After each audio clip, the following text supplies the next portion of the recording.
You're tired of it, aren't you? Tired of caring about other people's opinions, of caring about what they will say about you, what they will think of you, what they will exchange with one another. And I used to have this fear, and it stopped me from doing a lot of things. But I kind of conquered it, and I want to tell you how.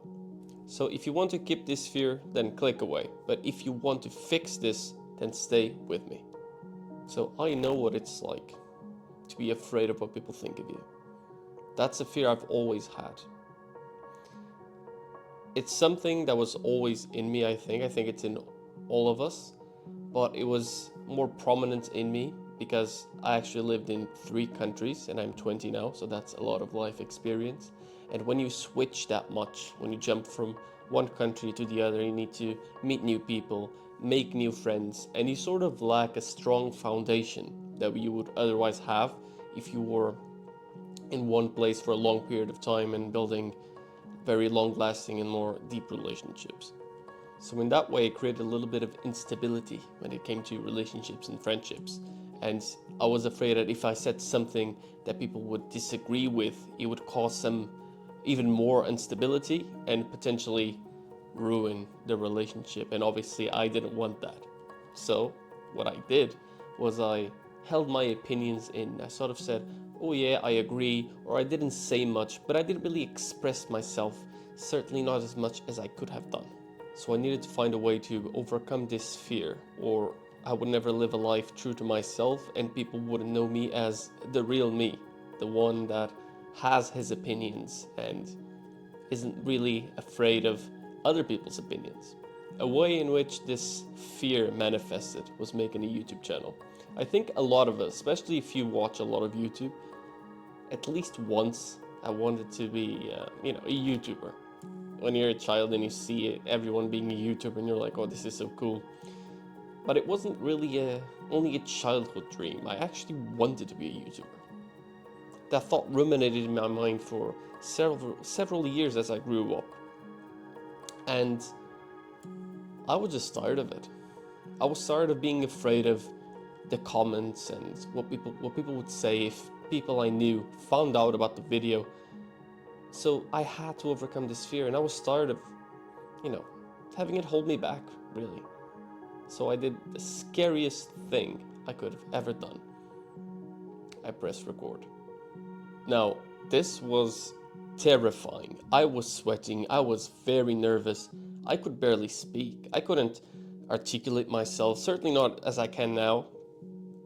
And it was so bad that I remember I looked to the camera as I'm looking now. And I said, oh, well, certainly not as I'm looking now. I was sort of looking away shyly. And I was like, oh, guys, please be kind in the comments. Because that's the amount of fear that I had of being criticized.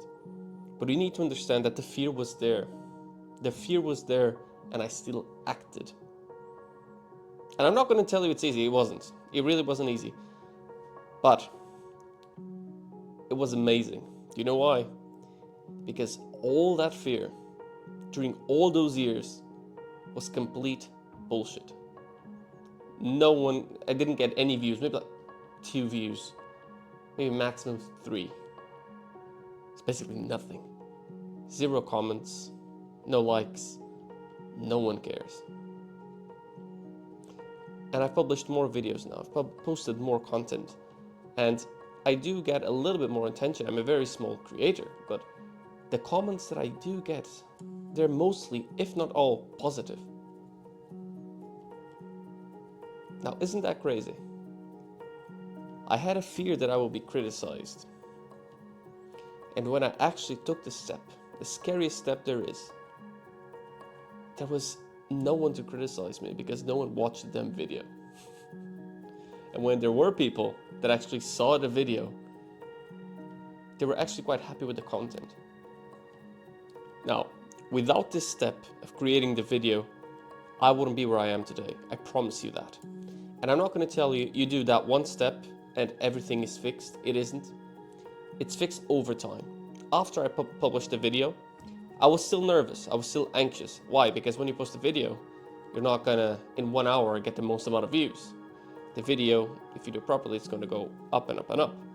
So I was afraid that it was going to, get picked up by the algorithm or whatever, and more people would watch it, and I would get even more people criticizing me, but that didn't happen.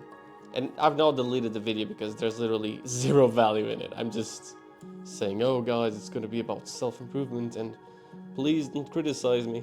So, zero value whatsoever. And I've posted more than 65 videos now. And that is massive for me. I was terrified of posting one. But I faced that fear and I posted one. And then I was a bit anxious over time, but less than before I posted the video. And then I recorded the second one, still nervous, but not as much. Then I got 5, not too bad, 10, I'm getting used to it, 15, and eventually you feel nothing anymore. No nervousness, no obstacles. You just press record and you do it. Now, the funny thing is, I don't think the fear necessarily totally left me. I think I just became braver.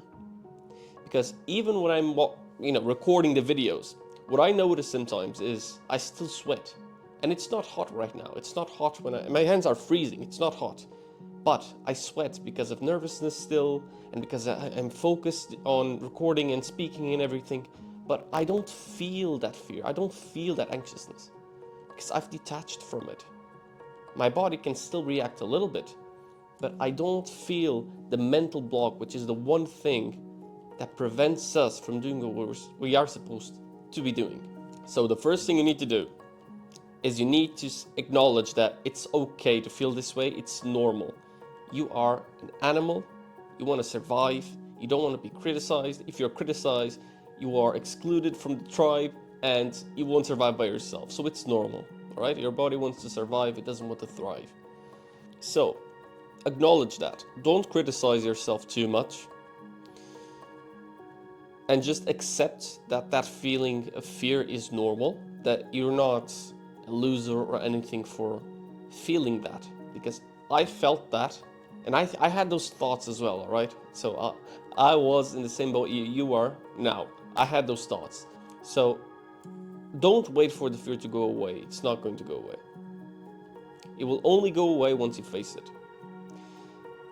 And what's very depressing, but it's the reality, is that people wait for the confidence to come to do the things that they're afraid of doing. But the confidence comes from competence, and competence comes from taking action on it. So you just need to do it anyways. You just need to overcome that feeling and do it. There's no shortcut. And I'm telling you this so that you can save time. Don't go click on another video on what gear you need or the perfect microphone. Even though I have a microphone, I didn't have anything when I first started. Just click, record, and speak. There's a lot of channels that, go popular, they go viral, and they don't have high quality at all. I saw a guy that it was like 144p. The audio was just regular from the computer or whatever, and he had like 600 and something thousand views in like less than a month, I think. It's the content that people care about. It's the value. So press record and post your first video. Now, obviously, I'm talking specifically about YouTube, and you might not want to be a YouTuber at all, but this was my obstacle. Your obstacle could be going to the gym. Your obstacle could be approaching that girl you find really beautiful. Your obstacle could be studying. But there's always an obstacle. There's always a block. And what I'm saying is you need to break through the wall, not wait for a door to magically open, because it's not going to happen. It's not going to happen. You just need to break through it. Okay, so second point. I know I got a little bit sidetracked there with the YouTube thing, but it's simply what I relate to the most. But this applies to anything you need to overcome to break through that wall, that block, and not wait for a door to open to face the fear. So let's say, I'll use a different example, going to the gym. Let's say you've got a group of friends who aren't the best people, and they're not very productive, and they just waste time. Are these people that you want to take advice from? Unless it's don't do what I do, Probably not. And this doesn't mean we're not being offensive by saying this. It's just factual. You just need to look at them. And some things are pretty damn simple and obvious, right? It's if someone is obese and they're giving you diet advice, obviously you're going to be like, maybe they read a lot of research, but you're going to be like, well, you don't look like you know much. And that's all right. Like, we have those instincts because we need that to see who has a higher probability of being competent. And what I mean by this is those people that give you opinions usually are not that competent. People will give you advice, oh, don't go to the gym, or some will say, oh, it's gay, but it's like, they're skinny. When have you ever seen someone in fantastic shape tell you not to go to the gym? Me personally, I've never seen it. Everyone that says those things is either like really skinny or obese or lazy, and you don't want to be like those people. So why would you take advice from them? And this applies to everything. If you're trying to make money online and someone that doesn't have a lot of money tells you, oh no, don't do that, that's not how it works, you'll be like, you could answer back emotionally. You could be like, no, you have no idea, you don't know. Or you could be like, well, whatever, ignore it, or just nod. But inside, well, I'm not going to take that to heart because the person is simply ignorant. The person isn't competent enough to be giving me advice on making money because the person doesn't have money. So doing that, dissecting the people's opinions and their advice into something more logical rather than in an emotional way is very, very good to take the weight away from it, and so it doesn't hit you as much emotionally. And my third point is very similar, and this is that hate usually, not always, but very, very often comes from below. The example we said about the gym. Who says not to go to the gym? Most likely skinny people, lazy, fat people. Who tells you not to study? People that don't study. People that maybe play video games all day. People that are not productive. So you need to take advice from people that are doing what you want to do. And obviously, something that improves who you are, not something, hedonistic, ideally. So after you do these two things, you acknowledge that it's normal to feel this way, and you dissect their opinions. You just need to take action. There's no shortcut. You don't need to click away. You just need to take action. And I'm telling you this, like I said, from experience. Don't waste years or months or weeks even of your life waiting for the perfect moment, the perfect strategy to take action. Because even if you had the perfect strategy, you'd still need to take action anyways. So waiting for it doesn't prevent you from taking action. So even that way of thinking is a bit, very much emotional and not logical. So do that. After you face your fears, hopefully you need to journal about this. And you need to just pick up a copy, a notebook, whatever you call it, and just put the date on and write down what you felt before facing the fear, what your thoughts were, how you felt when facing it, and how you felt after facing it. And the reason I say this is because just like I said, the fear isn't magically going to go away after you face it the first time. Sadly, it's not how it happens. It will come again. Weaker, yes, but you still want to be as strong as possible to face it again. And if you look at your journal entry and you see that you say, for example, I was very anxious. Oh my God, you don't know. I was sweating. I was hyperventilating. I was almost having a panic attack, but I did some breath work. I pressed record, I talked, and I posted the video. And I've never felt so good in my life. I'm on a high. It feels like almost a divine experience. My God, do it again. Every time you have this, do it. Now, you can imagine how, if you have to do it again the next week, if you didn't have this journal, you'd be like, oh, I'm having this fear.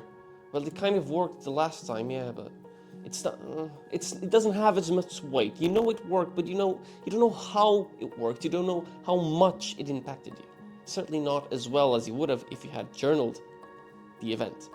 But when you journal it, there's something beautiful about it. That is, it doesn't matter how you're thinking that day, what you're feeling. Words are words, and it's written down. It's set in paper, but it's like set in stone. You read it back, and you see, oh, I remember this actually. It actually felt amazingly well and fantastic, and I felt very proud of myself for having overcome this fear.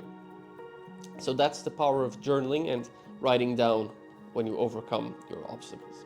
After you do that, you rinse and repeat, and hopefully, over time, you will stop giving a shit about what people think of you. For me, it was YouTube. That was the platform, that was the way that I had to face the fear of being criticized. For you, it could be something else, but these steps all apply to whatever process or whatever goal you want to achieve by facing this fear of criticism and other people's opinions of you. So do these things, repeat, and over time, I guarantee you're not going to be, certainly not going to be as afraid as you are now of people's opinions, and hopefully it's going to be very, very drastically reduced, as it certainly was for me, as you can see from the way I speak in this video. Thanks for watching. That's all. Strive for progress, not perfection.